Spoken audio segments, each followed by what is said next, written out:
Welcome back, guys, to another episode On Air with Dro, on the second episode of the Zoom/YouTube series. Today, I have George Richards, who covers the Florida Panthers from The Athletic. Say hello to everybody, George. What's up, everybody? What's going on? I just want to thank you again for coming on to the show. I appreciate it. I know, you've been busy, obviously, with the season, but now that we're in quarantine, I just want to let you know how you've been doing with everything. Everything's been good. Just hanging out at the house, taking a field trip a week to Publix. That's been about it. So just trying to hang out at the house. Nothing exciting, that's for sure. That's good to hear. I mean, good thing, you're doing everything. You're doing great. And, obviously, we don't know it's all up to date, right? Day to day. So we got to take it. We'll see. So obviously the first questions that I kind of want to get down to, obviously we don't have any hockey, so it feels weird that we've been through this drought. Almost feels like a lockout season. So kind of want to take your perspective. There's been a thought that the NHL is looking to pursue a 24-team playoff to finish out the season. Kind of your thoughts of what you think is going to be happening within the next few weeks or maybe months. Well, I mean, I don't know. I mean, you just hear what's reported elsewhere, and that 24-team playoff seems to be something that's gaining traction, I guess, with the NHL and the NHLPA. I think it's going to be tough. I mean, it's been 2 months now, right. Going on 3 since we played. March 12th was the day everything was shut down, so the last games were March 11th. There are a lot of teams out there that haven't played, and really, they were running out the clock as it was. I mean, right. Some of those teams at the bottom of the league, they've been looking toward the draft since, Thanksgiving. So to bring those teams back, I think is going to be a real challenge, just to play some meaningless games that were, just killing the season anyway. So I think that you only bring back a certain segment of the league. I'm sure that's why they're looking at that, is so you don't have all these wasted games and stuff. So we'll see how it goes. And safety's paramount, and that's something they have to work through, and then money, of course. But it sounds like we're going to have something. Right, and the interesting thing about that is, I think that the NHL is trying to do like a 3-week, a month kind of like training camp. According to I think the Keith Yandel, I saw like a video on NHL Network where they were like kind of interviewing him and saying that might be a possibility. And obviously they want to finish out the season, so 3 weeks to a month. He was kind of not on board on that. He thinks it's kind of too long with that. So yeah, but you got to do something. I mean, this is right. I mean, these guys haven't skated. At all. I mean, at least when you're going into a regular season, these guys it may have been off, but they've had access to ice. They've been able to go to the complex and work out for a month leading into training camp. And then, you only need 2 weeks of a training camp. Remember, in a normal training camp, you're playing, maybe you start on Thursday and you're playing an exhibition game on Saturday 2 days later. That's because guys have been skating already. They've been skating since July. I remember Roberto Luongo was always on the ice at the end of July and skated all through August. Right. You don't have that right now. So unless something changes in the next couple days, and guys are going to be able to get out there and start skating, they haven't been on the ice. So you're going to need something to get this thing going. Yeah, it's very weird and eerie. I mean, it just doesn't feel right to just not have any sports on the table. So kind of what I wanted to go over was this about a month or two ago, Vinny Viola, Bobrovsky, and some of the players donated relief for the staff members that were not going to get paid. I thought that was a very good part on the organization. Obviously after the previous years of Tom Rowe, Gerard Gallant, how they've been out of the organization type thing. What are your thoughts of just the organization and Vinny Viola, what he's really done with this Florida Panther team, since he's been the owner? Well, they're trying to change things here. I mean, when they took over the organization in 2013, I think it was, this place was, it had been, kind of run down and they didn't have the best reputation around the league as a place to play. And they've tried to change the culture, and they've tried to change the little things. they let teams stay an extra night when they're out of town, and they're not flying across the country at all hours of the morning to save some money. So there's little things. I mean, the guys appreciate that. This has been a team that's been, right up, higher, toward the salary cap. They've invested money here and there, and they're trying. I mean, they've invested in the front office. They brought in a lot of people, and they're trying to make this thing work here. Yeah, and I think it shows Bobrovsky's character as well. Obviously not having the best seasons of what he's normally been through, obviously, like with Vezina trophies and etc. But just to give a little money for the staff and helping out, it just shows like a good character that he is, and everything is just doesn't mean about like stats and everything, right? Like everyone is human, of course. So I think that has nothing to do with hockey. I mean, that's people doing the right thing. I mean, because when this thing's when it first started, I guess it was March 11th, you heard Mark Cuban come out and say, we're going to help. Everybody's talking about the games being canceled. Mark Cuban's like, but we've got people who work at this arena who are really going to be hurting. And then Love in Cleveland came out and said he was going to help pay the Cleveland Cavalier workers, and then the Panthers did theirs as well. So the Panthers were one of the first teams to jump on that publicly. Right. And they probably wouldn't have made it public unless we had heard about it somewhere else. But yeah, definitely a good gesture, and I'm sure the people who work at the arena and work for the team are pretty happy that at least financially it was one less thing to worry about during this. Of course, and then obviously you just never know with this pandemic of we're already on the second month, so we're still day to day, like we were mentioning before. Kind of Panther news again. What I wanted to go over, just been recently. Probably you've talked to Dale Tallon about this, about Henrik Borgstrom. There's a rumors that he might be possibly looking at the KHL. Any thoughts of what Dale Tallon has told you to see any update of what's really going on with that? He just told me that that Dale said he spoke to Henrik Borgstrom's agent, and that Henrik he wants to play here, play in the NHL, play for the Florida Panthers. I haven't been able to speak to Henrik about this. He's back in Finland. Mm-hmm. When you hear that, I mean, there's probably, I would think there's truth to that. I mean, the writer who wrote it in Finland, a very well respected writer. I mean, why wouldn't he think about staying? I mean, he's a restricted free agent with the Panthers, so that means he doesn't have a contract for next season. But this season's not over yet, so nothing has happened. Yeah. If the Panthers want him back, because they're going to expand rosters. If Henrik Borgstrom is healthy and then they want him back, that's a negotiation they're going to have to make, getting him back from Finland. But even if he plays next year in the KHL, the Panthers still own his rights. I from what I know of Henrik Borgstrom, he wants to be an NHL player. He wants to play in the NHL. But with all this stuff going on, like I said on Twitter, if he wants to stay at home, who can blame him? I mean, of course. If he wants to stay in Helsinki for a year and just stay at home, be all him, yeah, right. No, it's his choice, of course. World, yeah. No, of course. I mean, I think it just shows Henrik Borgstrom a little bit.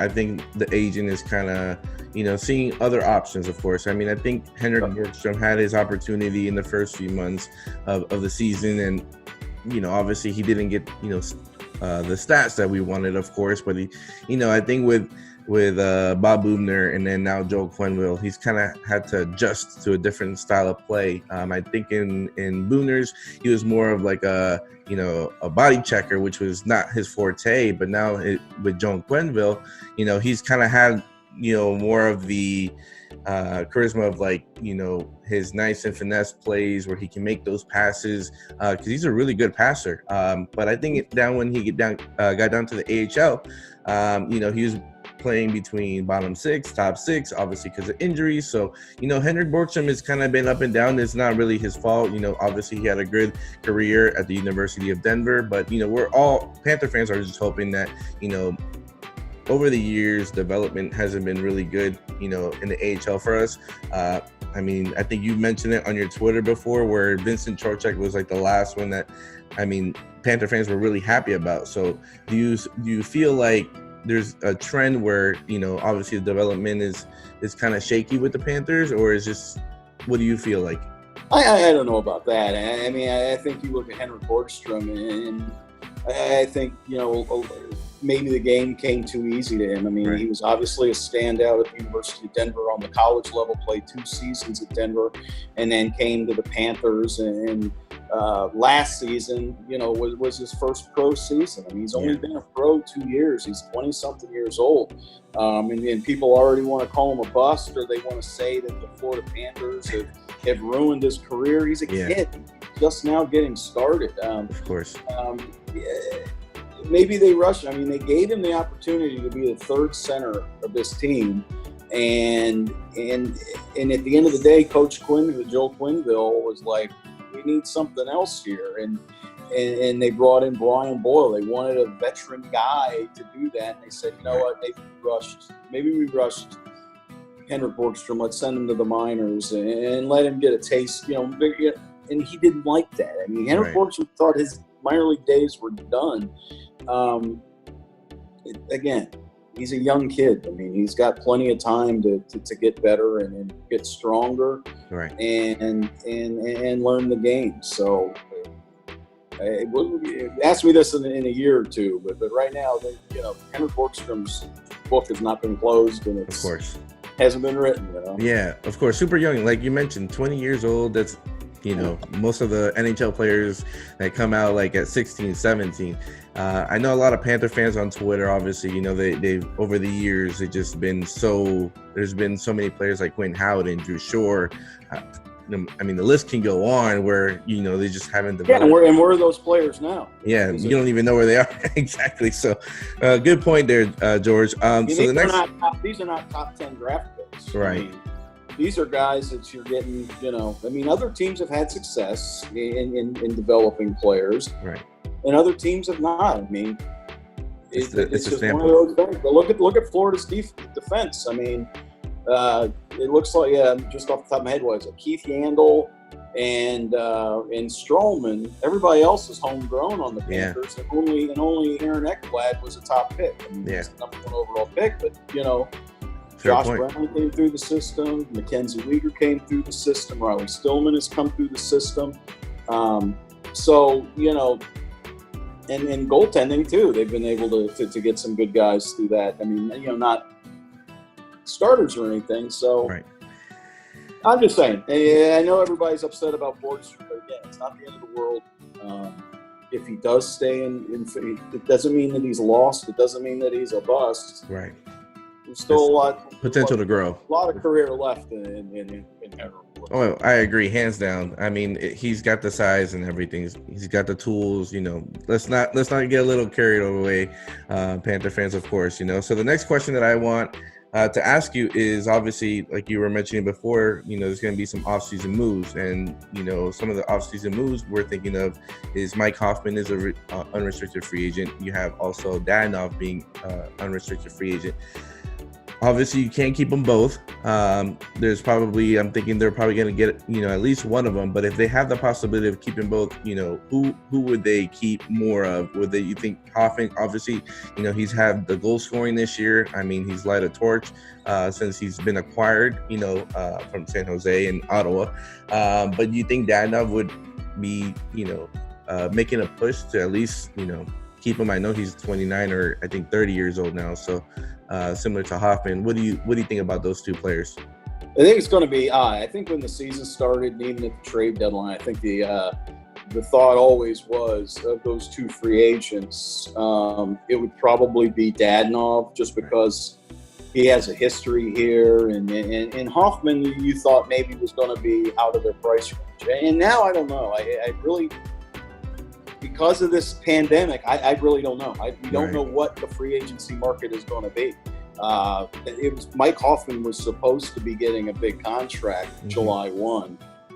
Really? I don't know. We don't know what the market's going to be. Right. So we don't know I don't know what's going to happen. I mean, honestly, we are in a different time right now. So I honestly don't know. I can't. I'm not even going to guess because we don't know. Of we course. don't know. You're totally right. Obviously, every Panther fan, they want to know, obviously, as of now, but there's no sport, so you can't really comment on something where we don't know when even know if they're going to finish. We don't know when the market's even going to be. It's not going to be July 1. It might be November 1 or something. Of course. And we're looking at a salary cap that may stay flat. It may go down a little bit. Right. There's going to be a lot of teams out there that don't have any money at all and are going to be shedding players. So it's just one of those questions you can't answer. I mean, Mike Hoffman, if you want to talk about the players, Mike Hoffman did a heck of a job and played like a guy who wanted to stay here. We thought they'd get the free, at the trade deadline, he might be one of those guys to go. And the way he played in February, he was the only player producing in the month of February for the Panthers. And was playing, both sides of the ice. He was doing everything you could ask a guy to do, and the Panthers kept him. So we'll have to see. We're just going to have to see. I mean, it's all conjecture. We just don't know right now. Right. No, hopefully the Panthers can keep both of them, but obviously it's a business, and at least you would be able to keep one. Obviously, a lot of Panther fans, refer to the year, unless it's a bargain, I don't expect you to keep both of them. And I never did. We always were saying you're going to lose one of them. Exactly. But which one is it? And it could be both. We don't know. We don't know how it's going to be. Right. And we don't want to have the same situation that we did with Riley Smith and Marchessault. Obviously those were two other different people, but, obviously Panther fans do remember those, key players that we had, but that's another story, right? So the next question that I had was, obviously, we're in off season. We're not in off season, but 13 games before the off season. These are more of like the off season questions where they're all up for grabs because of the situation, like you were mentioning. Obviously, Mike Matheson has been, a player that's been coming up, for the Panthers. Media, fans, and around the league just not playing the potential that he, we would have wanted. There is rumors that he's probably the Panther player that's most likely to get traded this offseason. Do you believe that by any chance? Again, I don't know. I mean, I think Mike Matheson, they really like his skill level. I mean, he's one of the best skaters, if not the best skater on the team. Right. He's a guy that's got a long contract. It's going to be tough to move without bringing something else on. And I don't know if they want. I mean, I feel like the last couple of weeks he's played pretty good. I think he's had moments this season where maybe he regressed a little bit. Last year was really tough on Mike Matheson. I think that we all know that. The mistakes that he made were glaring. And I think the game just got into his head. And I think this year there were times when we've seen him put some of that behind him and really look good. And the last couple games that we've seen the Panthers play, Mike Matheson was given some great responsibility and stepped up to the plate. So I think this is going to be one where Joel Quenneville steps in and says yay or nay. Right. And, we'll just have to wait and see. Again, we don't know what's going to happen this offseason. We really don't. Right. No, I agree. And I think how the NHL puts it is, I think like you have to give, to really find a defenseman, I think it's like the 300, 400 game mark.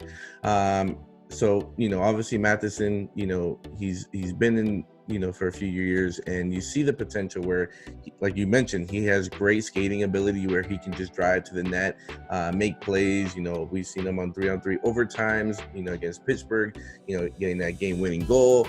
I mean, he just has it. It's just like, it feels so, like I feel bad for him whenever he does make the mistake, is because he just has so much potential where, he can do it, but it's just not working out. It's different a little bit than Eric Branson, because Eric Branson, he was more defensive, defenseman. Yeah, they're different players. Right. So, because I know a lot of Panther fans love Branson, right? But I think Matheson should deserve a little bit more love, only because I think he's getting criticized more only because I think the general defensive corps is not really physical. We don't have a physical presence where like we had over the years with, Branson, Willie Mitchell, Mike Weaver, people who just don't want you in front of the net, and I think, how you were mentioning, I think the last 2 weeks of the season before, the stoppage, I think Matheson was kind of one of those players where, hey, look, you're in front of my net, I'm going to chop you or whatever, just to get out of, Bobrovsky. So has Uyghur, which kind of, and Brown.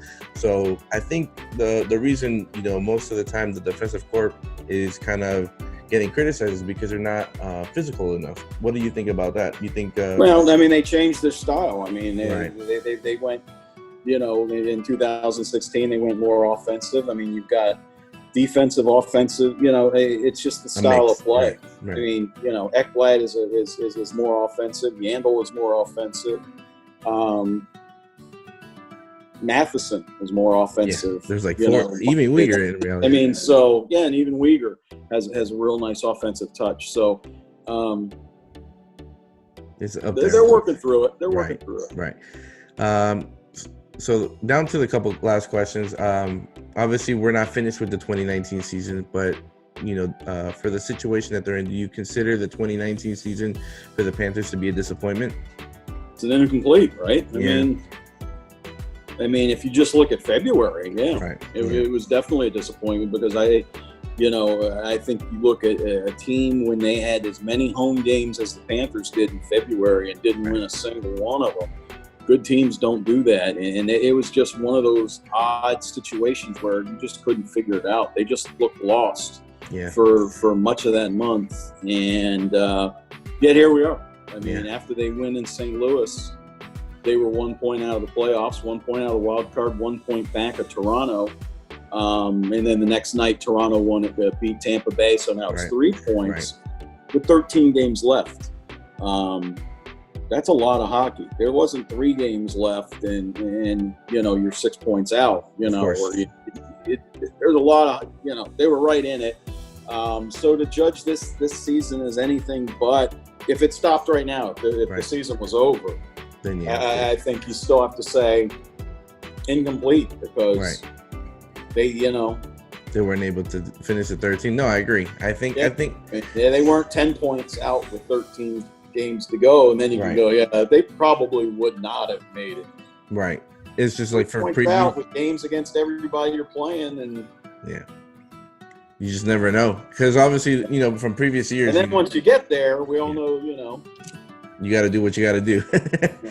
Because for previous years, we've seen a lot of Panthers, miss it by a point or, maybe less, or just that stretch. So, Panther fans have seen the roller coaster over the years, and to be so close in the past few years compared to, in the early 2000s where you were not even seeing anything.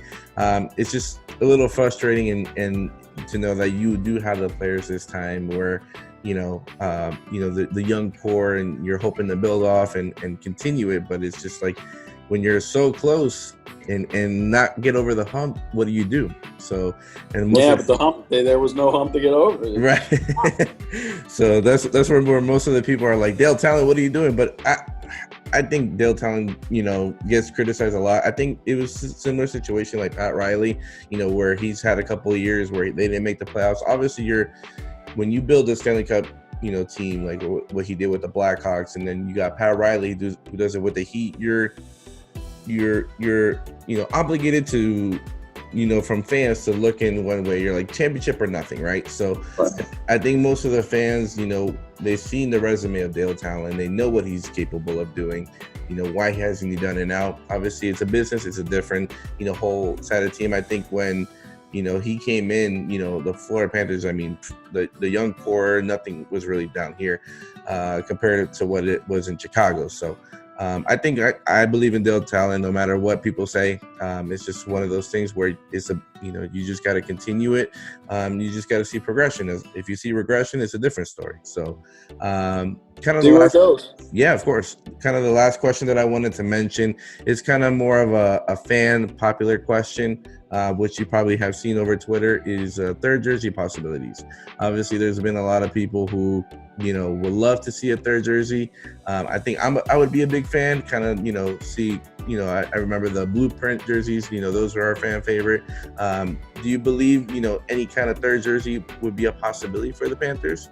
Yeah, they'll get one eventually. I mean, most teams do, right? I mean, everything I've heard from the team though is they changed their look 4 years ago in 2016, and that's why they haven't released one. I've heard one person tell me, "Oh yeah, we've got one ready to go." I've heard other people say, "No, we've got like 6 different ones that we've drawn up." So Right. You just never when I know, you'll know.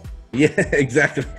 I know, you know, back in the day when Roberto Luongo first came from Vancouver, you were kind of the ones who showed out the gold mask that he's had, and then he's had great creations. I mean, hopefully so, right? You know, hopefully the Panthers can get another, you know, jersey. It would look nice. I think, you know, a lot of fans are thinking it's a little stale with these 2 new jerseys because we're, you know, made for the old throwbacks that they like a little bit more. So we'll see how We'll that see goes. how it goes. We'll see how it Right. goes.